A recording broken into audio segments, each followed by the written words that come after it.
यीशु मसीह के अजीम जलाली नाम में आप सबकी सलामती हो। आज की सुबह हम खुदावंद की शुक्रगुजारी करते हैं कि उसने एक नया दिन हमारी ज़िंदगी के अंदर हमें अता की। आज की सुबह के लिए हम खुदावंद की शुक्रगुजारी करते हैं कि उसने गुजरी रात हमें संभाला।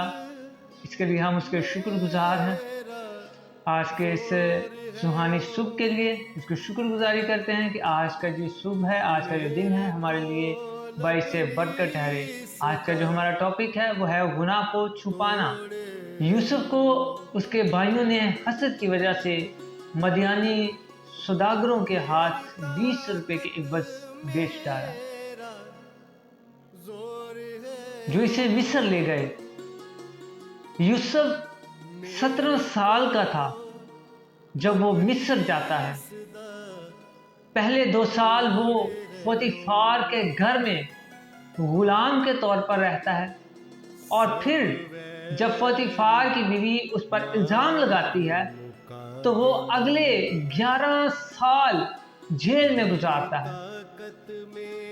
बिलाखिर जब वो 30 साल का होता है तो बादशाह के ख्वाबों की ताबीर करने पर उसे बादशाह मिस्र का हाकिम मुकर्रर करता है।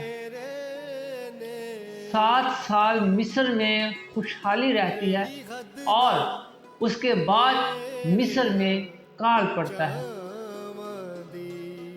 काल की वजह से यूसुफ के भाई गल्ले की तलाश में मिस्र आ जाते हैं, जहां पर यूसुफ हुक्मरान है।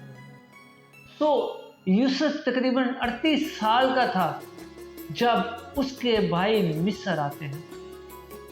उस वाक़े के बाद तकरीबन 20 साल के बाद उसके भाइयों ने 20 साल उस खौफनाक राज के साल गुजारे। वो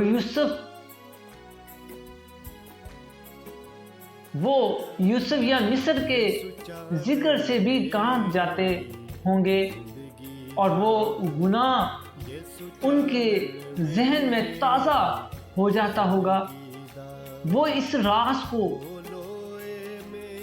दिल में छुपाए जिंदगी गुजार रहे थे कि कहीं इनके बाप को पता ना चल जाए। इन 20 सालों में यूसुफ कैद होते हुए भी आज़ाद था, लेकिन उसके भाई आज़ाद होते हुए भी कैद में। खुदा यूसुफ को सरफराज करता है, लेकिन उसके भाई अब भी घुटन में जिंदगी गुजार रहे हैं। अगर आप भी घुटन और गुनाह के एहसास से आज़ाद जिंदगी गुजारना चाहते हैं तो यूसुफ की तरह हर किस्म के हालात में खुदा पर भरोसा करें। गलती हो गई तो इकरार करें, खुद को आज़ाद करें और आगे बढ़ें, और आइंदा से गुनाह ना करें जो एक राज की सूरत में आपको खौफ में रहने पर मजबूर करे। खुदा आज के कलाम के वसीला से आपको कसरत से बरकत दे। आमीन।